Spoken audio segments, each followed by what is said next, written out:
Hello and welcome to the management classes. आज इस video में हम लोग मॉडर्न थ्योरी ऑफ डिस्ट्रीब्यूशन को डिस्कस करेंगे। इस थ्योरी को हम लोग demand and supply theory of distribution भी कहते हैं, क्योंकि इसके अंदर हम जो है फैक्टर्स ऑफ प्रोडक्शन की जो प्राइस को डिटरमिन करते हैं वो डिमांड एंड सप्लाई के थ्रू ही करते हैं। यानी इस थ्योरी के अंदर हम लोग डिमांड एंड सप्लाई के जरिए ही इक्विलिब्रियम को एक्सप्लेन करते हैं।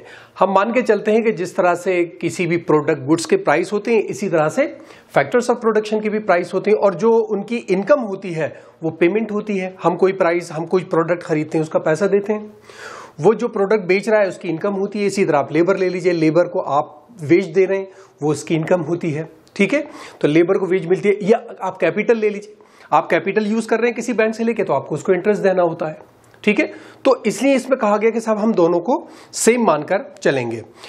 दूसरी बात, ये जो मॉडर्न थ्योरी ऑफ डिस्ट्रीब्यूशन है, ये बेसिकली आप अगर हमने पहले से वीडियो में पढ़ी थी मार्जिनल प्रोडक्टिविटी थ्योरी, उससे इसको सुपीरियर माना जाता है। क्यों सुपीरियर माना जाता है? क्योंकि मार्जिनल प्रोडक्टिविटी थ्योरी के अंदर हम सिर्फ एक साइड यानी डिमांड साइड लेकर चले थे, सप्लाई साइड हमने नहीं ली थी। जबकि यहां पर इसके अंदर हम दोनों फोर्सेस को लेकर चलते हैं, डिमांड एंड सप्लाई। और मार्शल का हमने जो पीछे पढ़ा था उसमें मार्शल का तो कहना बहुत सिंपल था कि किसी सेपरेट थ्योरी की जरूरत ही नहीं है फैक्टर प्राइस डिटर्मिनेशन के लिए। जो प्रिंसिपल हम गुड्स के केस में इस्तेमाल करते हैं, गुड्स एंड सर्विसेज के केस में, सेम प्रिंसिपल हम फैक्टर्स ऑफ प्रोडक्शन में भी यूज करेंगे। ठीक है, थ्योरी में जाने से पहले हम कुछ इसके अजम्पशंस देखें।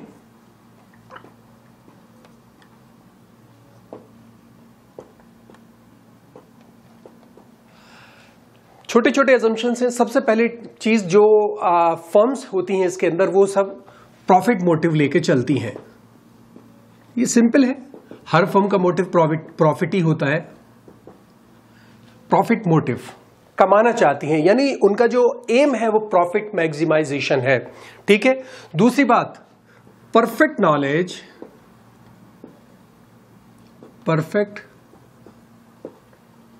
नॉलेज ऑफ हमारा कर्व जो है मार्जिनल रेवेन्यू प्रोडक्ट कर्व, जो हमारा मार्जिनल रेवेन्यू प्रोडक्टिविटी है उसका जो कर्व है, या आप मार्जिनल रेवेन्यू प्रोडक्टिविटी को मानिए, उसकी हमें पूरी नॉलेज होनी चाहिए, परफेक्ट नॉलेज के।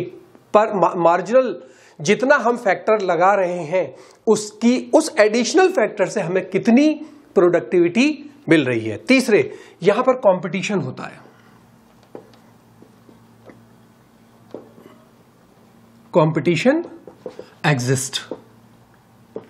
कंपटीशन कहां एग्जिस्ट करता है, अब ये सवाल होता है। फैक्टर मार्केट के अंदर जहां भी फैक्टर्स हैं, कंपटीशन चल रहा है, सब मैं जॉब कर लूं, मैं जॉब कर लूं, फर्म्स प्राइस बढ़ा रही हैं, घटा रही हैं। ठीक है, और दूसरी चीज, among the different units of factors, कितनी फैक्टर, यानी लेबर को ले तो एक लेबर है तो क्या होगा रेट, और अगर ज्यादा लेबर है तो क्या होगा रेट। ठीक है, चौथी बात यहां हम एज्यूम करके चलते हैं perfect competition.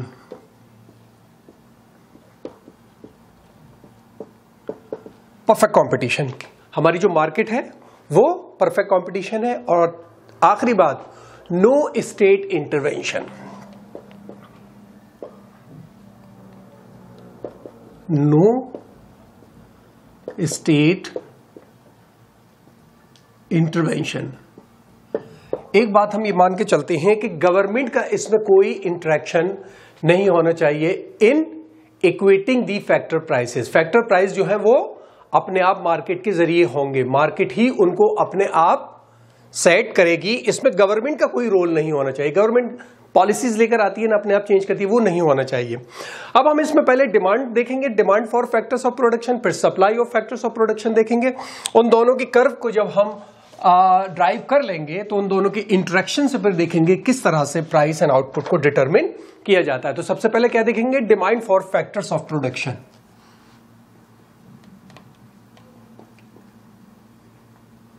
Demand for factors of production,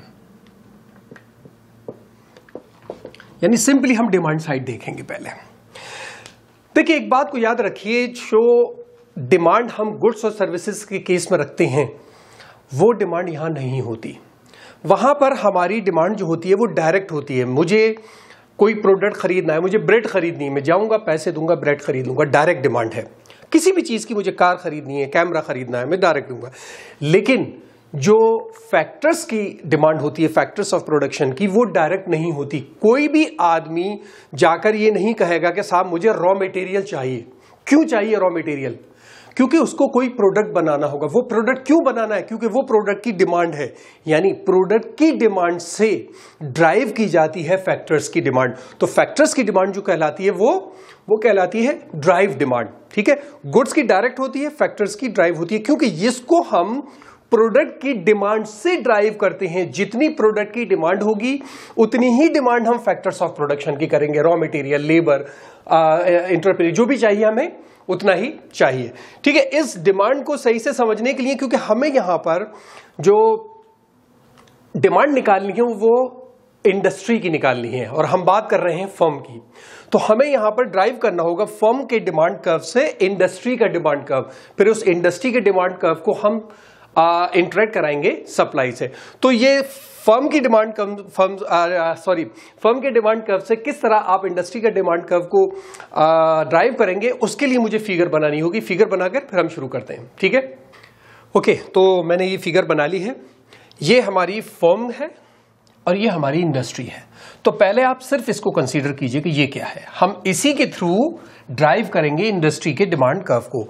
ये आपका marginal revenue product of labour हमारा है। ठीक है, और जब ये हमारा प्रोडक्ट ये डाउनवर्ड स्लोपिंग है।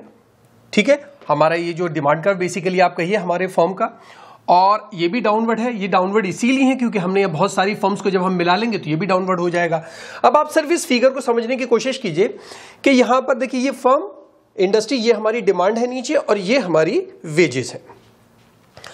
अब अगर आप इस कर्व के ऊपर देखें तो सबसे पहले जब हमारी वेज W है उस जगह पर इक्विलिब्रियम E है और जो हमारी डिमांड है वो N है। क्लियर?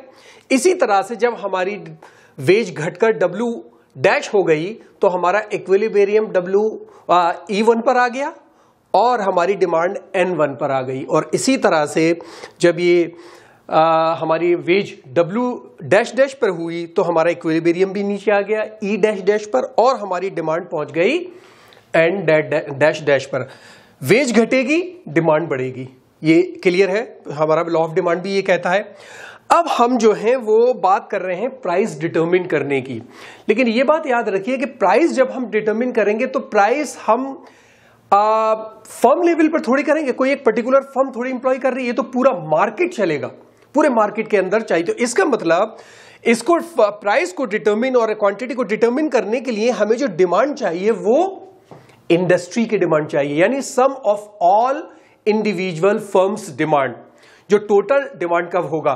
तो अब इसी से हम उसको ड्राइव करेंगे आगे की तरफ। अब देखिए होगा क्या, जैसे मैंने बताया डाउनवर्ड स्लोपिंग है तो ये भी डाउनवर्ड स्लोपिंग होगा। क्यों? क्योंकि हमारे इस कर्व के अंदर ये हमारा लॉ ऑफ डिमांड के हिसाब से चल रहा है कि हमारी वेज बढ़ेगी घटेगी तो डिमांड अपोजिट डायरेक्शन में जाएगी। और जब हम इन सबको एक साथ सम अप कर देंगे तो जाहिर है जो उनका समिंग अप डिमांड कर्व आएगा वो भी डाउनवर्ड स्लोपिंग आएगा। यहां पर एक चीज देखिए कि हमने वेज सेम रखी है, यानी वेज जो है वो यहां भी सेम है हमारी फर्म में और इंडस्ट्री में भी सेम है। लेकिन आप डिमांड देखिए, डिमांड चेंज हो सकती है।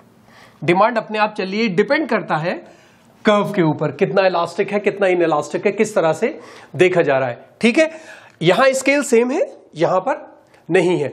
अब यहां पर हम सपोज करके चलते हैं कि जो हमारी नंबर ऑफ फर्म्स है वो नंबर ऑफ फर्म्स 100 है।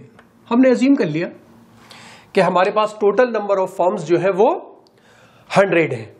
अब OW पर क्या होगा? OW हमारी डिमांड हो गई।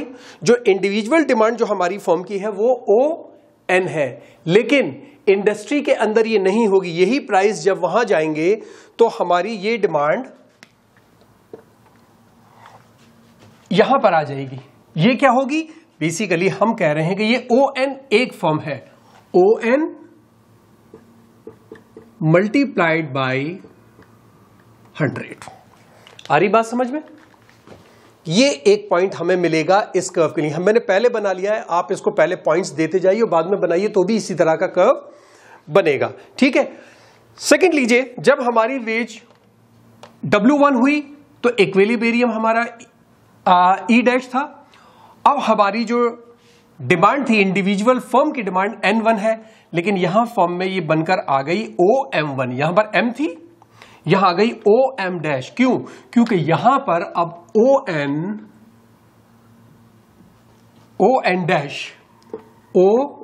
ON डैश मल्टीप्लाई हो रहा है 100 से। तो अब डिमांड कितनी हो गई? इंडिविजुअल डिमांड है ON, इंडस्ट्री की डिमांड है OM1। और इसी तरह से अगर आप इसको W डैश डैश को देखें तो ये W डैश डैश यहां पर आ जाएगी। हमारी यहां पर इंडिविजुअल फर्म की डिमांड कितनी है? ON डैश डैश, और यहां पर इंडस्ट्री में बन जाएगी ON dash dash multiplied by 100। Simply हम क्या कर रहे हैं, जो हमारी फर्म्स की डिमांड है, हमने अज्यूम करके चला कि सारी फर्म्स का सेम है, अज्यूम कर लिया हमने सेम है, तो हर बार हम इसकी डिमांड को मल्टीप्लाइड कर देते हैं 100 से, क्योंकि हम मानकर चल रहे हैं हमारे पास टोटल जो फर्म्स हैं वो 100 ही हैं। इसीलिए हर डिमांड को हम 100 से मल्टीप्लाई कर देंगे और फिर हमें इसी तरह से डाउनवर्ड स्लोपिंग एक डिमांड कर्व मिल जाएगा, जो इंडस्ट्री का डिमांड कर्व होगा।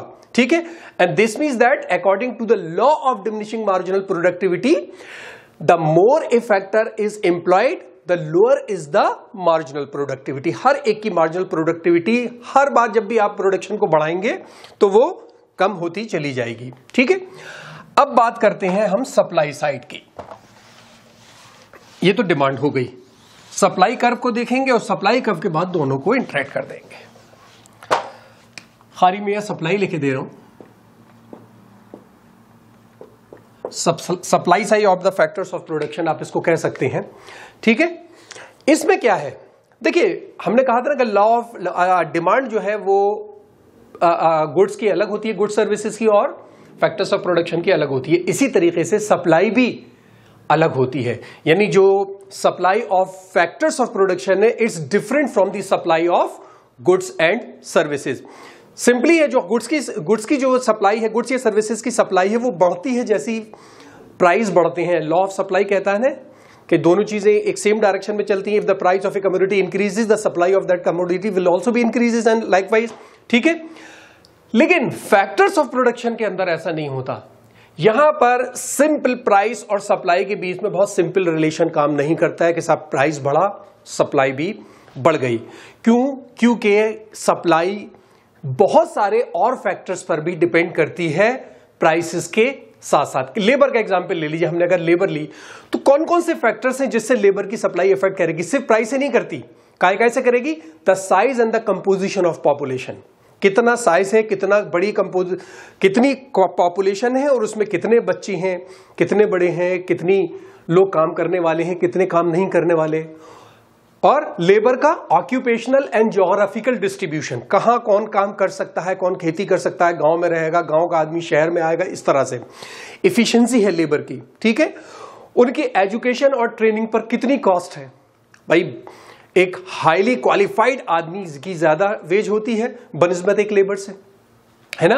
कॉस्ट ऑफ मूवमेंट, अगर आप किसी को खतरनाक जगह पे काम करने भेज रहे हैं ज्यादा पैसे लेगा, इजी काम के लिए कम पैसे होते हैं। क्या एक्सपेक्टेड इनकम है, ये भी डिपेंड करता है सप्लाई के ऊपर। ठीक है, और relative preference for the work and leisure. मैं मस्ती करने, खाली टाइम में मुझे मस्ती करना है, उसको मैं कितनी इंपॉर्टेंस दे रहा हूं और काम करने को कितनी इंपॉर्टेंस दे रहा हूं। ठीक है, इस तरह से हम ये ऑलमोस्ट इम्पॉसिबल हो जाता है, तकरीबन इम्पॉसिबल हो जाता है कि आप इन सारे फैक्टर्स को ध्यान में रखते हुए सप्लाई को डिटरमिन कर लें या सप्लाई कर्व को कंस्ट्रक्ट कर लें।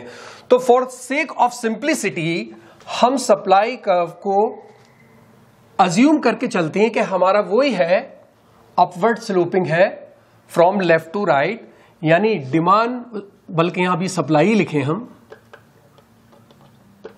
सप्लाई बढ़ेगी वो प्राइस बढ़ेंगे तो सप्लाई भी बढ़ेगी, प्राइस घटेंगे तो सप्लाई भी घटेगी। हमने यही वाला लेकिन, और ये अनरियलिस्टिक भी नहीं है। देखिए आप अगर कहें कि साहब हमने अज्यूम कर लिया, अनरियलिस्टिक ऐसा नहीं है।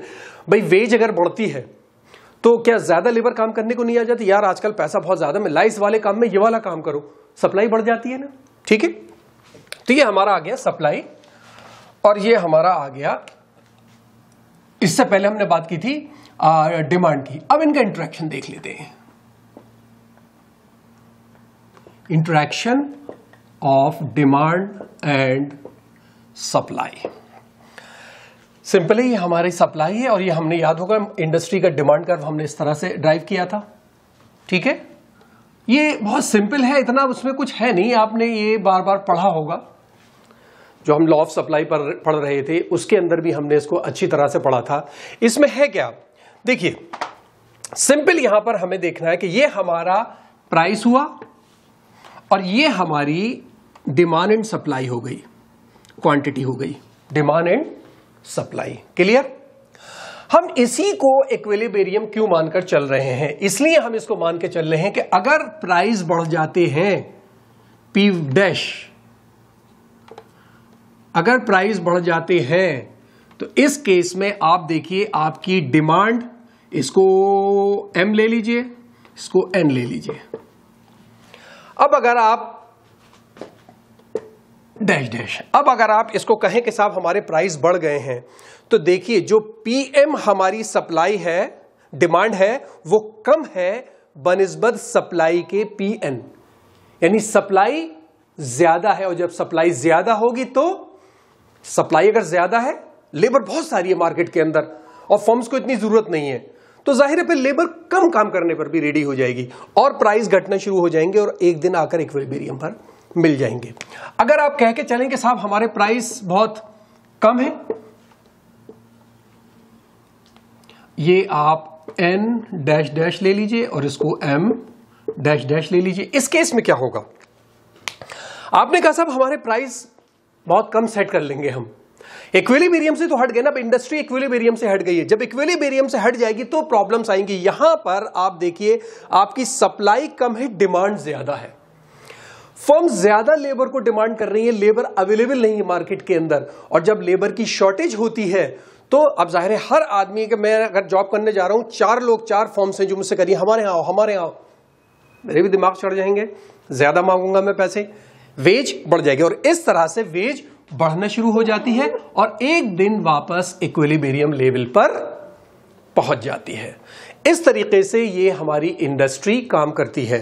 फर्क सिर्फ इतना है इंडस्ट्री और फर्म के अंदर कि पहले हम फर्म्स की डिमांड को या सप्लाई को भी, क्योंकि हमने अज्यूम किया है तो हमने यहां पर ड्राइव नहीं किया, और डिमांड को हमने ड्राइव किया है, हम फर्म्स की डिमांड या सप्लाई को डिटरमिन करेंगे, उसके बाद अज्यूम करेंगे अपनी इंडस्ट्री में कितनी फर्म्स मानकर हम चल रहे हैं, और वो डिमांड या सप्लाई हम मल्टीप्लाई कर देंगे, सारी फर्म्स है तो हमें इंडस्ट्री का डिमांड एंड सप्लाई मिल जाएगा, और वहां हम डिटरमिन कर पाएंगे कि क्यों क्वांटिटी इंडस्ट्री प्रोड्यूस करेगी एट पी प्राइस पर।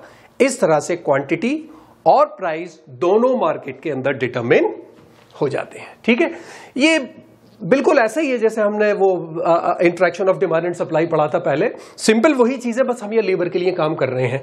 जाहिर है दूसरी जो मार्जिनल प्रोडक्टिविटी थ्योरी है वो कहती है नहीं ये अलग है, लेकिन हाँ मार्शल ने कहा कि नहीं किसी अलग की जरूरत नहीं है, जो हम पहले कर चुके हैं डिमांड एंड सप्लाई के बारे में आप बिल्कुल उसी को यूज कीजिए और ये थ्योरी बनकर आ जाएगी। इसी को मॉडर्न थ्योरी ऑफ डिस्ट्रीब्यूशन कहा गया। ठीक है, मुझे उम्मीद है समझ में आया होगा, कोई प्रॉब्लम हो तो मुझे कमेंट बॉक्स में बताइएगा।